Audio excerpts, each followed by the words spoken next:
Third set, update tayo mga ka-sports. Sobrang ganda ng laban ng Akari versus sa Choco Mucho.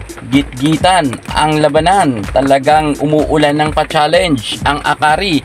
At syempre, ang Choco Mucho ay hindi rin nagpapahuli sa pa-technical timeout sapagkat madalas rin sila magpa-challenge. Iba talaga ang kani-kanilang mga diskarte sa kasalukuyan pagdating sa third set dahil kitang-kita natin na sobrang dikit na dikit talaga ang laban. Kahit nga nakaumos ang Choco Mucho sa second technical timeout, nahabol nga yan ng kupunan ni Ivy Laksina.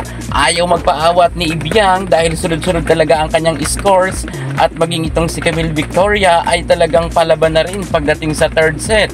Medyo ng problema dito ng bahagya itong si Coach Dante Alinsunurin dahil nga hindi nila maawat si Ivy Laksina at kitang-kita natin na talagang na-challenge ang Choco Mucho pagdating nga kay Ibiang at kahit ang superstar na si Cici Rondina ay kayang-kaya palang tapatan sa galing ni Ivy Laksina at kitang-kita natin na halos ang kalamangan nga ng Choco Mucho kanina na 4 na puntos ay naabot nga yan ng Akari Chargers kung kaya naging tie na nga sila at papalapit na matapos ang laban. Pero itong si Camille Victoria at ang kanyang buong kupunan ay talagang ayaw ngang magpakabog dahil ang mga middle attacker ay nagpapalit-palitan rin ng scores, lalo na si Fifi Sharma.